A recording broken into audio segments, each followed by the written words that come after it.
자, 오늘은 이제 한글 맞춤법 마무리를 할 겁니다. 알겠죠?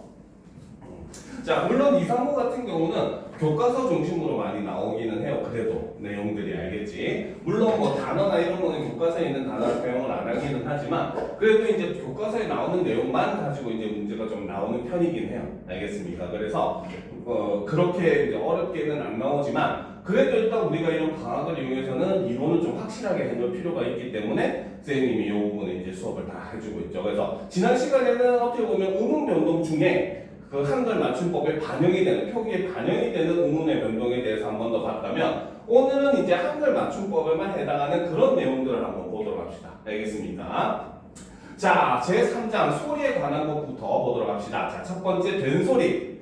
자, 제5항의 내용을 보면은 한 단어 안에서 뚜렷한 까닭 없이 된소리로 나는 된소리는 다음 음절의 첫 소리를 된소리로 적는다. 말이 좀 어려워요. 그렇죠? 그런데 핵심은 이겁니다. 자, 뚜렷한 까닭 없이 된소리로 나는 된소리라는 거죠. 그렇죠? 이 말은 이꼴 무엇을 의미하느냐? 바로 뭡니까? 의문의 변동 중에 된소리 되기. 즉 경음화죠. 그렇죠? 되기 환경이 아님에도 된소리로 나는 것을 이렇게 뚜렷한 까닭 없이 된소리로 난다라고 표현을 하는 거예요. 알겠죠? 즉 경음화의 환경이 아닌데 된소리가 나면은 얘는 그대로 소리 나는 대로 된소리로 적는다라는 의미가 된다고 보면 됩니다. 알겠습니까? 알겠죠? 자, 그래서 이 부분에서 시험에 진짜 잘 나오는 단어가 바로 요 단어예요. 자, 얘를 발음하면 어떻게 나? 그렇지, 얘를 발음을 하면은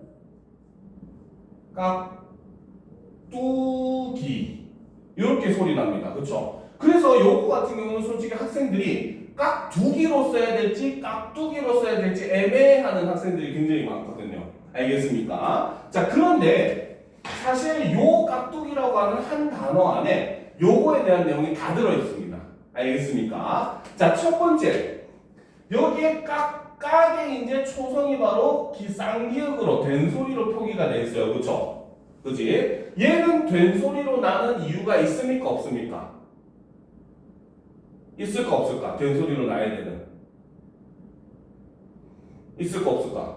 없잖아요. 그쵸? 첫 소리이기 때문에 앞에 다른 소리에 영향을 받지도 않아. 그치? 그렇기 때문에 얘는 바로 뭐다? 된소리 되기 환경이 아닌데 된소리로 나더라는 거죠. 그러니까 얘는 어떻게? 된소리로 표기를 한 겁니다. 알겠습니까? 자, 그런데 두 번째 있는 두를 한번 보도록 합시다. 알겠죠? 두는 얘로 발음하니까 뭐가 나? 뚜로 나잖아. 그렇지? 얘는 왜 뚜로 날까? 왜 뚜로 나겠습니까? 그치. 오, 똑똑한데? 이걸 기억하고 있다니. 그치? 된소리 되기 그 뭡니까? 환경 중에 제일 첫 번째가 바로 뭐야? 앞 음절의 끝소리, 조 받침이 기읍, 디귿, 비읍인 경우는 이어지는 예사 소리는 된소리로 나잖아요. 그렇죠? 그렇기 때문에 얘는 바로 뭐다? 바로 앞 음절 깍의 종성 기읍 뒤에 된소리로 나는 즉 경음화 환경에 포함이 되는 애라는 거죠. 그렇죠? 그러니까 얘는 표기할 때 뭐라고 한다? 오히려 예사소리로 표기를 한다는 겁니다. 무슨 말인지 알겠습니까? 그러니까 요것이 된소리 되기 환경 때문에 된소리로 나는 거는 예사소리로 표기하고 반면에 된소리 되기 환경이 아닌데도 된소리로 나는 건 어떻게? 그대로 소리 나는 대로 된소리로 표기한다라고 보면 되는 거예요. 알겠죠? 요거 하나 적어 놓도록 합시다. 알겠습니까? 그래서 깍두기는 굉장히 중요한 단어니까 하나 적어놓도록 합시다. 왜? 학생들도 많이 헷갈리거든요. 깍두기로 써야 되나 깍두기로 써야 되나 헷갈리거든요. 알겠습니까? 그래서 요거는 시험에 잘 나오니까 하나 적어놓도록 합시다.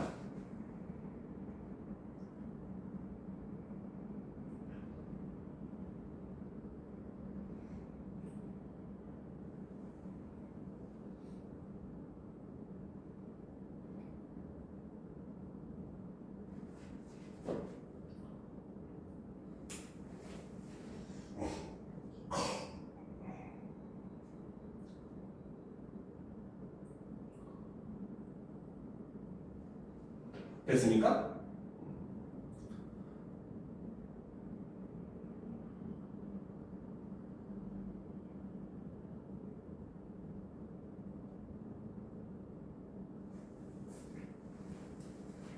됐죠? 자, 그러면 이제 한번 우리가 복습하는 차원에서 자, 요건 이제 밑에다가 빈 공간에 적어놔도 돼요. 알겠죠? 자, 그러면 이제 우리가 복습하는 차원에서 자, 된소리 대기가 일어나는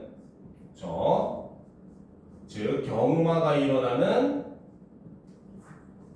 환경, 경우에 대해서 한번 살펴보도록 합시다. 자, 첫 번째는 바로 아까도 했지만 바로 뭐다? 앞 음절 종성, 기역, 디귿, 비읍 뒤에 이어지는 예사 소리는 된소리로 발음을 하죠. 그죠? 자, 그리고 두 번째. 자, 어간 끝소리 니은, 미음 뒤에 이어지는 예사 소리는 역시 된소리로 발음을 합니다. 그죠? 자, 그 다음 세 번째. 한자음, 리을 받침 뒤에 이어지는 디귿, 시읒, 지읒은 된소리로 발음을 하죠. 그죠? 그 다음 네 번째.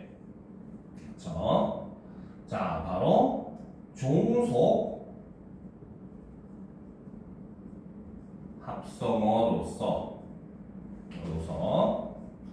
앞 어근이 의미상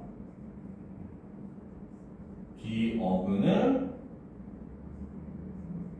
수식하는 경우 뒤 어근의 첫 소리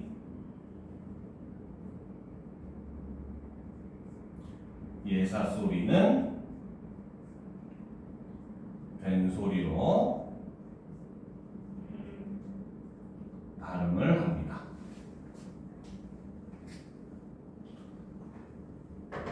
자, 그런데 핵심은 바로 이거죠. 이 현상들은 전부 다 바로 뭐다? 전부 다 된소리로 나는 까닭이 존재하는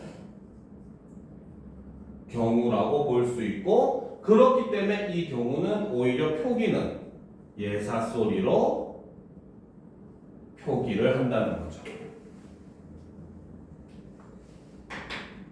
무슨 말인지 알겠습니까? 그래서 얘가 예사 소리로 표기해야 되냐, 된소리로 표기해야 되냐라고 볼 때, 된소리 환경에 의해서 된소리가 나면 예사 소리로, 그지? 그 다음에 된소리 환경이 아님에도 불구하고 된소리로 나면 된소리로 이렇게 표기한다고 생각을 하시면 돼요. 알겠습니까? 왜? 그쵸? 자, 그러면 이제 이어서 또 계속 보도록 합시다. 그래서 이렇게 뚜렷한 까닭 없이 된소리로 나는 경우들이 몇 가지가 있더라는 거죠. 자, 첫 번째 보게 되면은, 그쵸? 자, 두 모음 사이에서 나는 된소리. 모음 뒤에는 된소리가 날 수 있는 이유가 없거든요. 그렇죠? 그래서 소적세를 보면은 소의 오와 적의 어 사이에 쌍지읒 발음이 나잖아. 그렇지? 그렇기 때문에 이 경우도 된소리로 그냥 써주는 거죠. 알겠습니까? 그래서 어깨, 오빠, 으뜸, 악기나 다 마찬가지. 그렇죠? 그 다음 니은, 니을, 미음, 이응 받침 뒤에서 나는 된소리에서 산뜻하다. 니은 받침 뒤인데 쌍디귿이 났잖아. 얘는 어간 끝이 어디야? 산뜻 하까지가 어간이잖아요. 그렇죠? 그렇기 때문에 어간 끝 소리도 아니기 때문에 이 경우도 역시 된소리로 그냥 적어줍니다. 알겠습니까? 자, 그 다음 하나가 더 있기는 한데 옆에다 적어 놓도록 합시다. 알겠죠? 같거나 비슷한 발음이 연달아 나는 경우에는 된소리 되기 환경이라도 된소리로 써주는 경우가 있습니다. 알겠습니까? 자, 예를 들면 씁쓸하다. 그쵸? 여기 보면 씁, 쓸 비슷하잖아 발음이. 그치? 그러니까 원래는 비읍 뒤에는 어떻게 해야 돼? 된소리 되기 환경이기 때문에 씁, 슬하다 이렇게 써야 되는데 같거나 비슷한 단어가 반복되니까 그냥 똑같이 씁쓸이라고 된소리로 적어주는 거죠. 알겠습니까? 그 다음 싹싹하다. 그쵸? 붙임성이 좋은 사람 우리가 성격이 싹싹하다 하잖아. 그치? 얘도 역시 어때? 기역 받침 뒤에 된소리가 나는 거기 때문에 원래는 싹싹하다라고 써야 되잖아. 그렇지? 근데도 같은 소리가 얘도 반복되기 때문에 싹싹하다. 이렇게 그냥 된소리로 표기를 하는 거죠. 알겠습니까? 그래서 이렇게 같거나 비슷한 발음이 연달아서 그 동시에 나는 경우는 그냥 얘가 된소리 되기 환경이라도 상관없이 그대로 된소리로 잘 적어서 표현을 합니다. 알겠죠? 그래서 대표적으로 또 짭짤하다 이런 것도 있잖아. 그렇지? 이것도 짭짤 이라고 쓰잖아. 그렇지? 이런 것도 역시 다 마찬가지가 되는 거예요. 알겠죠? 자, 그 다음 페이지로 넘어가 보도록 합시다. 자, 형태에 관한 거. 그렇죠? 자, 형태에 관한 거 보도록 합시다. 즉 바로 뭐다? 원형을 밝혀 쓰냐 소리대로 쓰냐라는 거의 문제예요. 알겠죠? 자, 여기서 보면 기본적으로 첫 번째 바로 뭐다? 용언의 어간과 어미는 구별을 해서 적는다. 이 말은 이꼴 바로 뭐다? 원형을 밝혀 쓴다. 그리고 이 말은 다시 또 얘기를 하면 바로 뭐다? 어법에 맞게 쓴다. 같은 의미로 볼 수가 있다는 거죠. 알겠습니까? 오케이? 그래서 먹다이지만 그대로 적을 때는 먹다. 원래 이렇게 밝혀서 그렇지? 먹은이도 역시 마찬가지로 발음하면 먹은이 되지만 뭡니까? 원래 형태를 밝혀서 먹은이 이렇게 쓰는 거죠. 알겠습니까? 자, 그런데 자, 이런 경우가 있어요. 자, 봅시다. 두 개의 용언이 어울려서 한 개의 용언이 될 적. 즉, 이 말은 바로 뭐다? 바로 합성 용언이라는 거죠. 즉, 합성어를 통해서 용언이 만들어지는 경우라고 볼 수가 있습니다. 알겠습니까? 자, 그래서 두 개의 용언이 어울려서 한 개의 용언이 될 적에는 앞말의 본뜻이 유지되고 있는 것은 원형을 밝혀 쓰고, 알겠죠? 반대로 그 본뜻에서 멀어진 거는 밝혀 적지 않는다라고 돼 있어요. 그렇죠? 자, 잠깐만 있어 봅시다.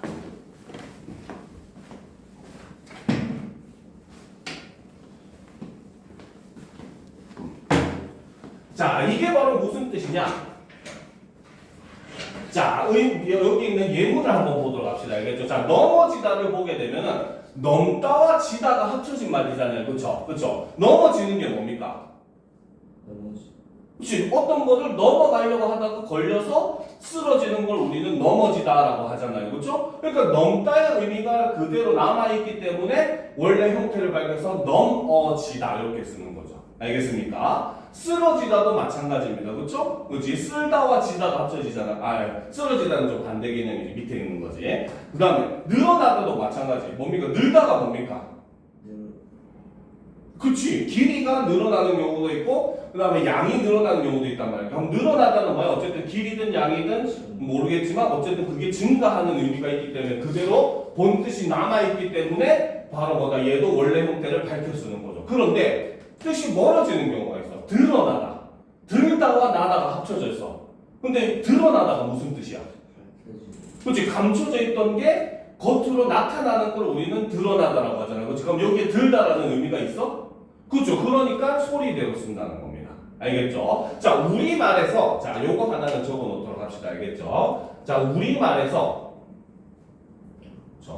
우리말은 기본적으로 합성이나 파생을 할 때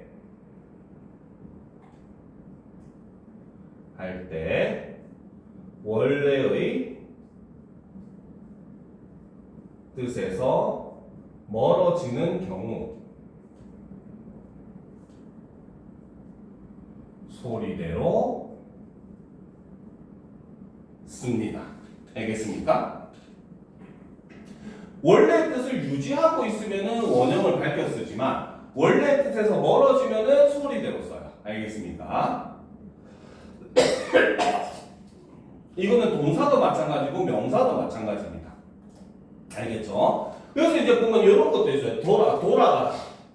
그치? 요거 같은 경우는 아이들이 좀 착각해. 선생님, 돌아가다는 죽다의 의미니까 약간 의미에서 멀어진 거 아니에요? 이렇게 보자고 하는 얘기도 있거든요. 근데 돌아간다의 의미는 약간 종교적인 의미긴 한데 바로 뭐야? 원래는 저승에 있던 사람이 이승에 환생해가지고 살다가 다시 또 저승으로 돌아간다는 의미로 많이 쓰거든요. 그래서 우리나라는 예전부터 그 무속신앙이나 이런 거에서 내세를 믿었던 그런 나라이기 때문에 알겠죠? 그러니까 내세로 다시 돌아서 간다는 의미가 여전히 남아있기 때문에 그래서 죽다의 의미를 다른 말로 돌아간다라는 말로 사용을 하고 알겠죠? 그래서 돌아간다는 원래 돌다의 의미가 존재를 한다라고 보는 겁니다. 무슨 말인지 알겠습니까? 자, 그렇기 때문에 이렇게 원래 의미가 남아있는 경우는 원형을 밝혀서 쓰고 원래 의미에서 멀어진 경우는 소리대로 쓴다라고 보시면 돼요. 알겠습니까?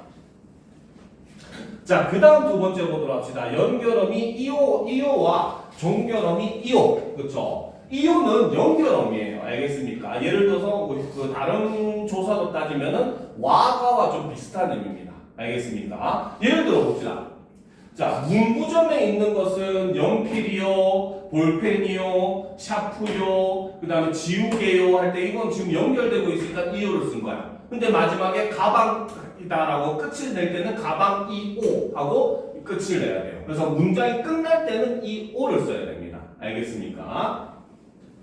자, 그 다음 17항을 보도록 합시다. 어미 뒤에 덧붙는 조사 요는 요로 적는다라는 거죠. 그렇죠? 근데 이거는 우리가 사실 1학기 때 배웠던 내용이에요. 알겠습니까? 바로 얘는 바로 뭐다? 상대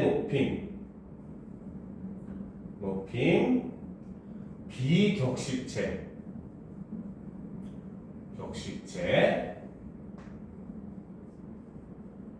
해여체의 요가. 그때 수업할 때 선생님이 이 요는 다른 상대 높임은 전부 다 어미지만 얘만 조사다라고 얘기를 한번 했던 적이 있긴 하거든요. 기억할지 모르겠지만 어쨌든 그 요가 바로 이 요입니다. 알겠죠? 이거는 상대 높임의 의미를 가지는 마지막에 이제 요는 그 요를 그대로 쓰는 거죠. 이거는 조사기 때문에 어미가 아닙니다. 여기서 이요하고 이요는 전부 다 어미예요. 알겠죠? 근데 얘는 조사기 때문에 이렇게 쓰는 거예요. 알겠습니까? 자, 그러면 다음 페이지로 넘어가 보도록 합시다.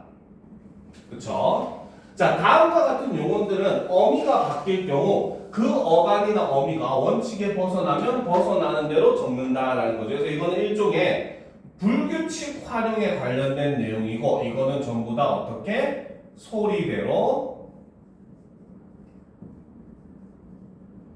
적는 경우라고 볼 수 있다는 겁니다. 알겠습니까? 자, 그런데 여기서 우리가 한 가지 꿀팁을 조금 알려주면 알겠죠? 모든 용어는, 자, 꿀팁 중에 하나, 요거 하나 적어 놓읍시다. 알겠죠? 자, 용어는, 자, 어간에, 그쵸? 어미, 아나, 어를 사용해 보면 규칙, 불규칙 여부를 쉽게 구분할 수 있습니다. 알겠습니까? 그래서 모음으로 시작하는 어미를 붙여보면 얘가 지금 규칙적으로 활용이 되고 있는지 불규칙적으로 활용이 되고 있는지가 쉽게 구분이 돼요. 그렇죠? 여기서도 보면 뭡니까? 갈다가 이제 뭡니까? 간이, 갑니다 이렇게 되잖아. 그렇지? 근데 그러니까 아어가 붙게 되면 이제 간이 이렇게 돼서 여기서 지금 리을이 지금 탈락하는 모습을 지금 보여주고 있죠. 놀다도 이제 노니 이렇게 되고, 그렇지?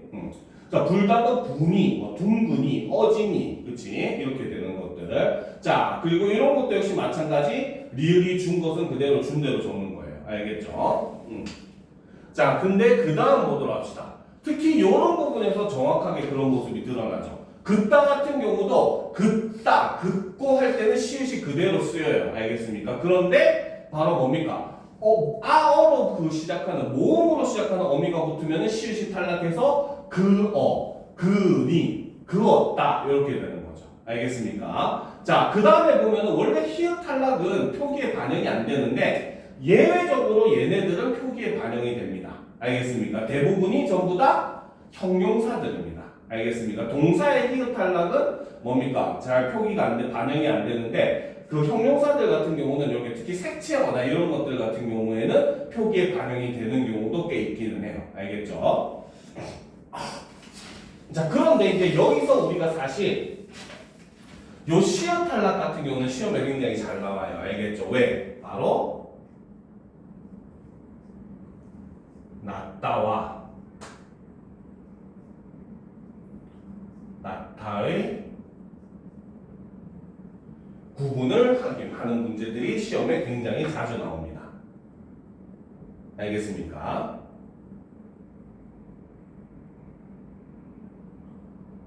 그렇죠? 자, 그래서 낫다 같은 경우도 낫다에다가 바로 뭐다? 아서가 붙으면은 어떻게 써? 얘는 아예 적을 때 나아서라고 적고 발음을 할 때도 나아서 이렇게 발음이 돼요. 그렇죠? 그렇죠? 근데 새끼를 낳다 할 때 낫은 바로 뭡니까?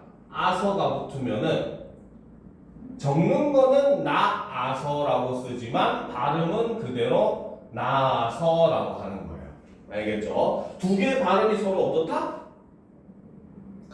그렇지, 같은 거야. 근데 표기는 어때? 다른 겁니다. 알겠죠? 그렇기 때문에 기본적으로 바로 뭐다? 시읒 탈락은 표기에 반영이 되더라는 거죠. 하지만 반면에 히읗 탈락은 표기에 반영이 안 되는 것이 원칙입니다. 물론 예외적으로 얘네처럼 표기에 반영하는 경우도 있긴 하지만 기본적인 원칙은 히읗 탈락은 표기에 반영하지 않는 것이 원칙이에요. 알겠습니까? 그래서 여러분 이거 구분하는 문제가 모의고사도 은근히 자주 나와요.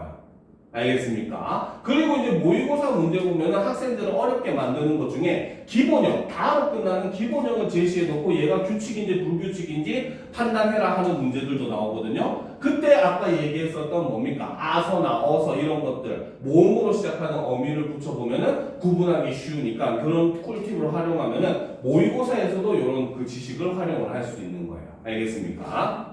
자, 그런데 이제 우리가 사실 요걸 볼 때 뭐 이상권에는 아마 이런 유형의 문제는 나오진 않을 거예요. 근데 다른 모의고사나 그 굉장히 좀 문제가 조금 어렵게 나오는 학교들 같은 경우에는 이런 내용이 좀 나옵니다. 이게 어간이 변하는 거죠. 저건 기억에 용언의 어간이 변하는 경우라고 되어 있잖아. 그렇지? 그렇죠? 어간이 변하는 경우와 그 다음에 밑에 보면은 용언의 어미가 변하는 경우. 그렇지? 그 다음에 마지막에 보면은 어간과 어미가 모두 변하는 경우. 요런 걸 조금 구분할 수 있으면은 나중에 모의고사를 준비할 때도 굉장히 도움이 될 거예요. 알겠습니까? 그래서 이 부분은 사실 설명보다는 불규칙이기 때문에 영어도 우리가 불규칙은 어떻게 해?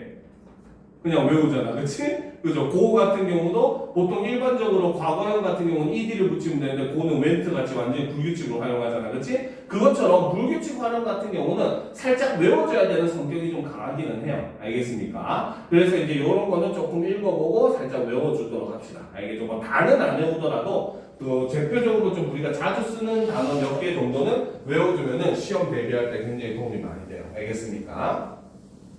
자, 그 다음 보도록 합시다. 전미사가 붙어서 된 말 보도록 합시다. 자, 전미사가 붙어서 이루어진 낱말들은 일반적으로 그 원형을 밝혀 쓴다는 거죠. 그 중에서 첫 번째 바로 뭐다? 어간에 이나 음이 붙어서 명사로 된 것하고 이나 희가 붙어서 부사로 된 말들은 원형을 밝혔습니다. 알겠습니까? 알겠죠? 자, 그런데 아까 얘기했듯이 바로 뭐다? 어간에 이나 음이 붙어서 명사로 바뀐 것이라도 그 어간의 뜻과 멀어진 것은 원형을 밝혀 적지 않는다라는 거죠.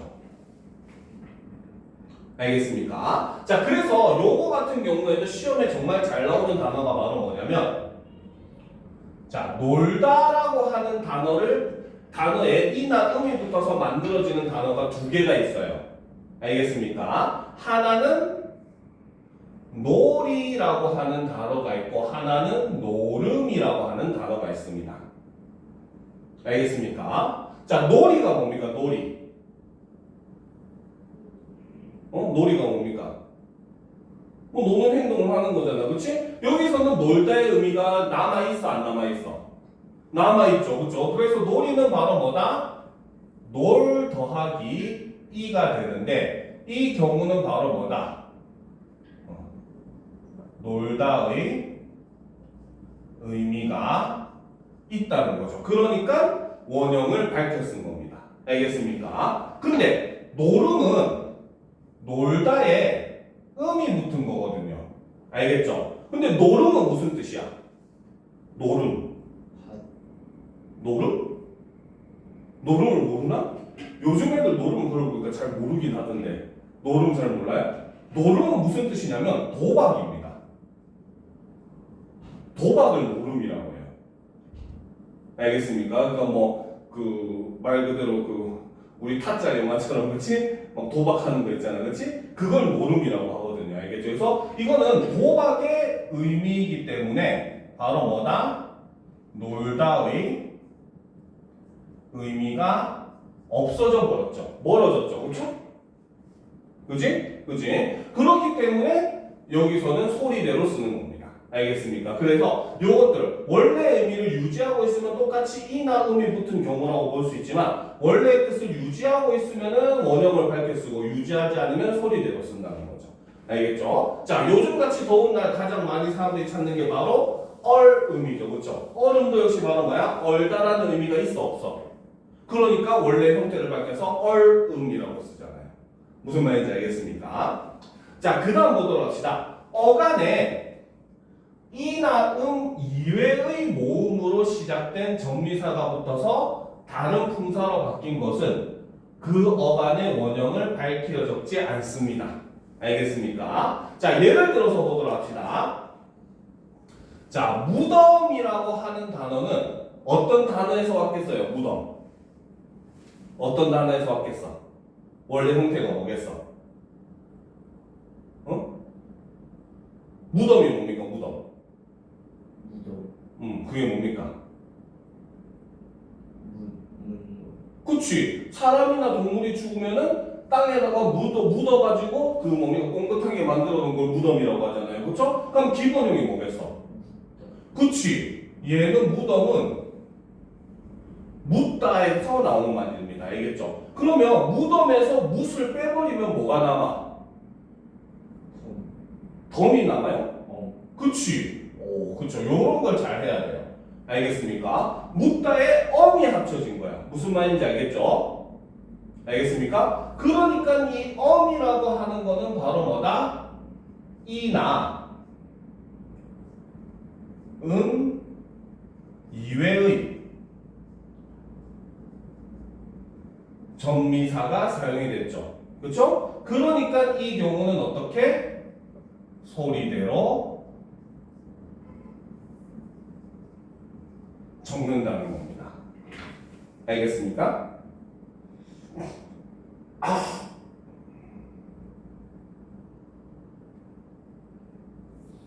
알겠죠? 자, 그래서 귀머거리 같은 경우는 뭐야? 귀가 먹다에서 왔겠지. 그치? 그러니까 귀먹에서 어리가 붙었는데 뭡니까? 이나 이외에 전미사가 붙어서 귀머거리 소리 나는 대로 쓴다는 거죠. 알겠습니까? 오케이? 요런 거는 구분할 줄 알면은 모의고사 대비해도 굉장히 좋아요. 모의고사는 요거를 구분하는 문제가 나옵니다. 근데 아마 2, 3구 내신에서는 그 정도까지는 안 나올 거긴 해요. 알겠죠? 그냥 이게 소리대로 썼는지 원래 형태대로서 어법에 맞게 썼는지 구분하는 이런 형태로 나올 수 있습니다. 자, 그 다음 두 번째 역시 명사 뒤에 이가 붙어서 역시 명사가 되는 경우, 이런 경우도 소리대로 적는데 역시 이것도 바로 뭐다? 이 이외의 모음으로 시작된 정미사가 붙어서 된 말은 그 명사의 원형을 밝혀 적지 아니한다라는 거죠. 자, 요것도 예전에 모의고사에서 나왔던 문제인데, 자, 지붕이 뭡니까? 지붕이 뭡니까? 그렇지. 집 위에 비나 눈 같은 그런 걸 막아주는 걸 우리가 지붕이라고 하잖아요. 그렇죠? 그럼 지붕은 뭐에서 왔겠어?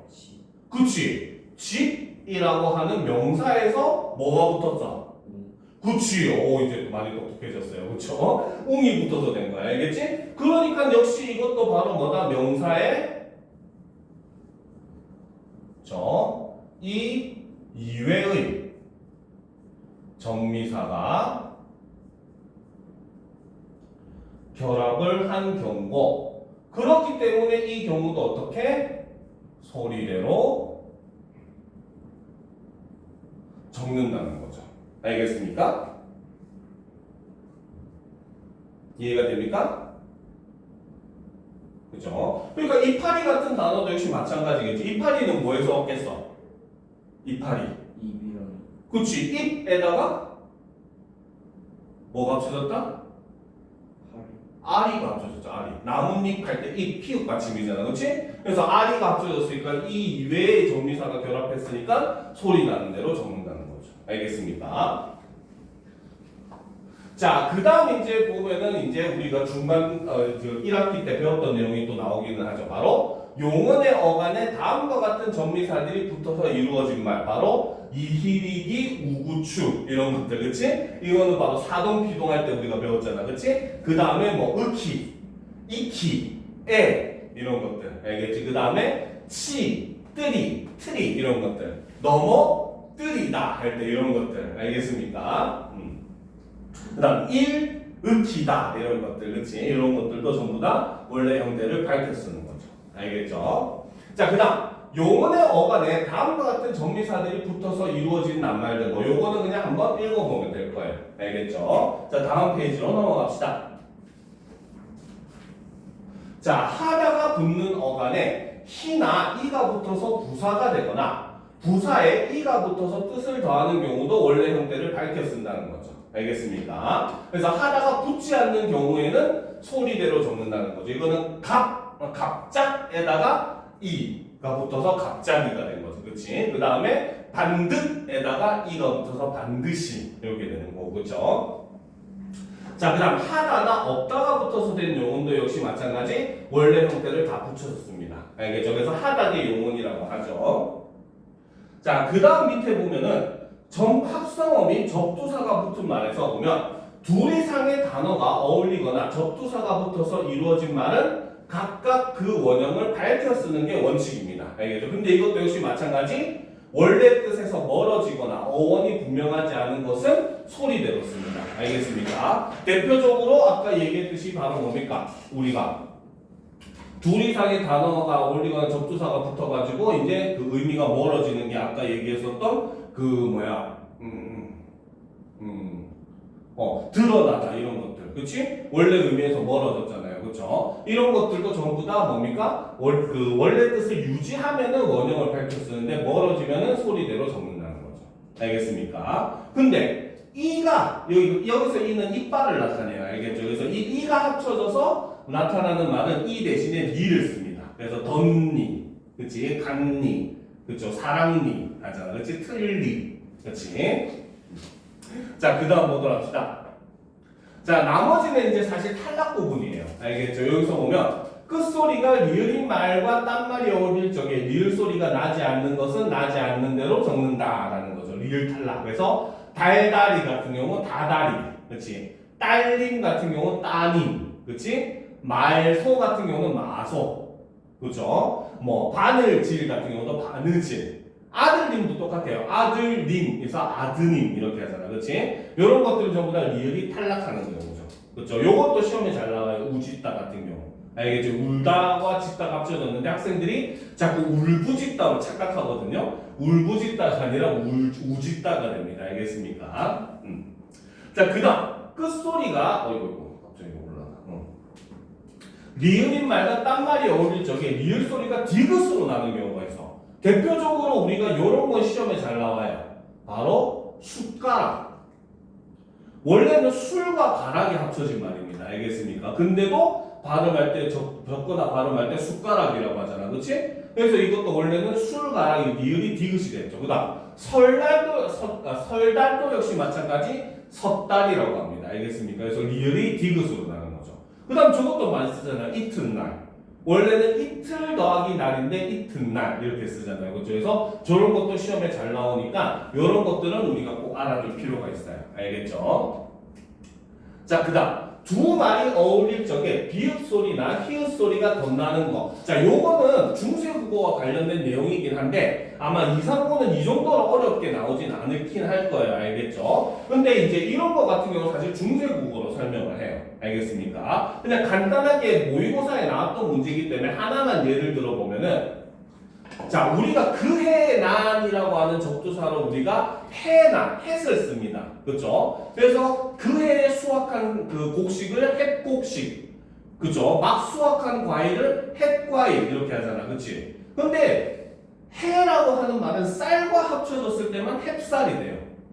알겠습니까? 그래서 우리가 해라고 하는 접두사, 이것이 다른 것도 아닌 쌀과 합쳐질 때만 얘가 햅쌀이 되거든요. 알겠습니까? 근데 이것을 이 이유를 어디에서 찾냐면 원래는 중세 때 그해 난이라고 하는 해라는 접두사가 있었다는 거야. 근데 쌀의 원래 형태가 요렇게 돼 있었다는 거예요. 비읍 시읒의 아래 아점입니다. 알겠죠? 알겠습니까? 그래서 이 쌀의 이 비읍이 앞으로 발음이 나와가지고 햅쌀이 되었다라고 설명을 해요. 알겠습니까? 그래서 이거는 예전에 모의고사에 한번 나왔던 거기 때문에 선생님이 설명을 해주는데 아마 2, 3호는 이 정도까지 딥하게 문제를 내지는 않을 것 같긴 해요. 그렇다고 해서 자꾸 선생님 늘 강조하지만 자꾸 학교 수준에 자신을 맞추면 안 됩니다. 알겠죠? 여러분들의 그 경쟁자는 이 시간에 저 강남에서 공부하고 막 여러 군데서 열심히 공부하는 아이들이 돼야 돼요. 알겠습니까? 당장 눈앞에 있는 친구들만 가지고 그 기준으로 공부했다가는 결국 친구들과 같은 수준밖에 안 되는 거예요. 알겠죠? 실제로 이상고 그거 보면은 문제가 쉽게 나옴에도 불구하고 사실 50점 미만이 굉장히 비율이 높거든요. 그만큼 공부하는 분위기가 아닌 학교이기 때문에 사실 그런 부분에서 정신을 좀 차릴 필요는 있습니다. 자꾸 쟤도 노는데 이런 생각을 하면 안 돼요. 알겠습니까? 자, 그 다음 히읗 소리가 덧나는 것도 얘도 이제 사실 중세 국어로 이제 설명을 해요. 알겠죠? 바로 뭐냐면 자, 우리가 동물의 남자 여자를 나타낼 때는 암수라는 말을 쓰잖아. 그치? 그쵸? 자, 이 암수라고 하는 말이 다른 말과 합쳐지면은 얘가 갑자기 암탉이 됩니다. 알겠습니까? 얘도 역시 다른 말, 돼지 같은 다른 말로 합쳐지면은 얘가 갑자기 수퇴지가 돼요. 그러니까 학자들이 뭐라고 하냐면 여기에는 눈에 보이지 않는 히읗이 숨어 있다. 요렇게 하는 겁니다. 알겠죠? 이것을 중세국어에서는 히읗 종성체언이라고 얘기를 하긴 해요. 알겠습니까? 중세에는 원래 이렇게 뒤에 히읗이 있는 경우가 있었거든요. 알겠죠? 그래서 그 흔적이 아직도 남아있다라고 얘기하긴 합니다. 알겠습니까? 그래서 이것 때문에 얘네들이 바로 뭐다 다른 말과 합쳐질 때 뒤에 예사 소리가 오면은 갑자기 그게 더 센 소리가 되는 우리 자음 축약 배웠잖아요. 의문의 변동할 때 그치? 그런 내용으로 보시면 됩니다. 알겠습니까? 자 그런데 이제 사실 여기 39항하고 제40항하고 요거는 답이 없어요. 그냥 외워야 됩니다. 알겠습니까? 얘는 어쩔 수가 없어요. 알겠죠? 왜냐면은 그나마 39항은 좀 낫거든요. 알겠지? 근데 40항하고 뒤에 있는 41항하고 보게 되면은 끄등절 하에서 아가 주는 경우가 있고 하가 다 줄어드는 경우가 있는데 이거에 기준이 없어요. 알겠습니까? 어떤 경우에 아만 주고 어떤 경우에 하가 다 주냐 이거에 대한 기준이 없기 때문에 얘는 어쩔 수 없어요. 무조건 외워야 됩니다. 별표 하나 쳐놓읍시다. 근데 몇 개 안 되니까 우리가 쉽게 외울 수 있겠죠. 그쵸? 그치? 자, 그 다음 페이지 역시 이것도 별표 하나 쳐놔야 돼요. 바로 하가 아주 죽는 경우도 역시 이거 기준이 없기 때문에 그냥 외우는 수밖에 없어요. 이거는. 알겠습니까? 그래서 아까 사실 40항하고 똑같은 환경인데 40항은 히읗은 남고 아만 줄어드는 경우고 얘는 아예 하 자체가 다 줄어든 경우거든요. 이거의 기준이 없기 때문에 그냥 외우는 수밖에 없습니다. 알겠습니까? 자, 그럼 이제 띄어쓰기 보도록 합시다.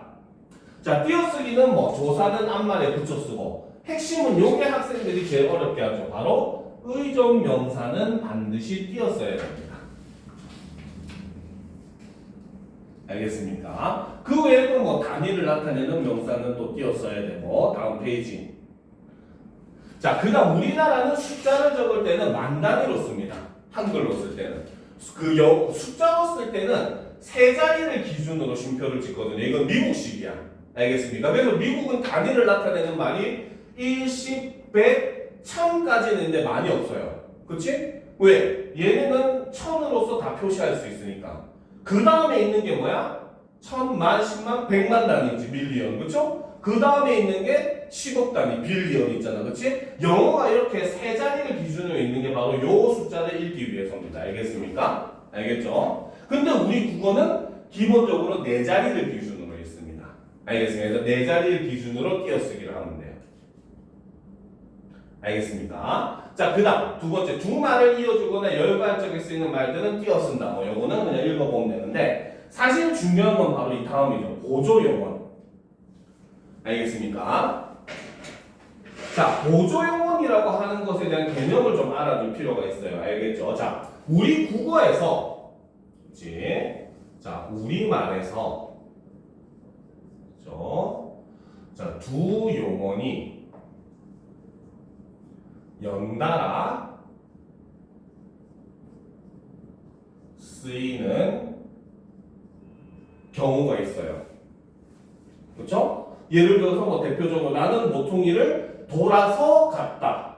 여기서는 돌다가 가다가 연달아 쓰이잖아요. 그렇죠? 그렇지? 그 다음에 나는 작년에 영국에 가봤다.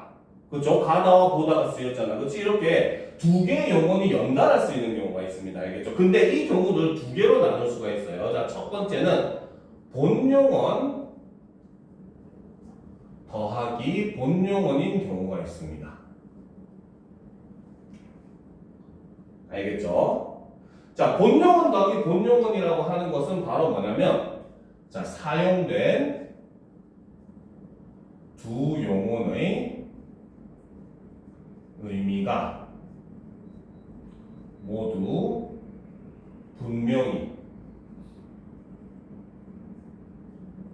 드러나는 경우라고 볼 수 있다는 거죠. 자, 그럼 아까 앞에서 예를 들었던 나는 모퉁이를 돌아서 갔다라고 했을 때 여기서는 돌다와 가다 의미가 다 있어 없어? 돌아서 갔잖아, 그렇지? 두 개의 의미가 다 분명하게 존재를 하잖아, 그렇죠? 그러면 이 경우는 뭐다? 본용원 더하기 본용원입니다. 알겠습니까? 그래서 이 본용원 더하기 본용원의 경우는 무조건 띄었습니다. 알겠습니까? 알겠죠? 자, 그런데 본용원 더하기 보조용원인 경우가 있어요. 알겠습니까?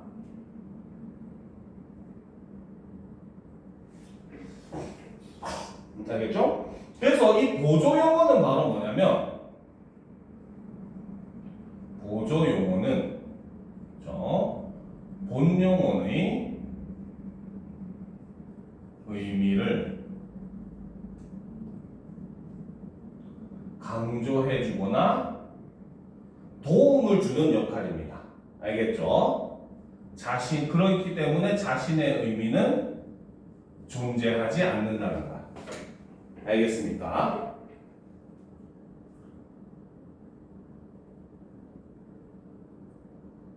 알겠죠? 그러니까 예를 들어서 보면 나는 작년에 영국에 가봤다. 자, 여기서는 직접 영국에 내가 가서 봤다 이런 뜻이야? 그럼 무슨 뜻이야? 가봤다 이거는.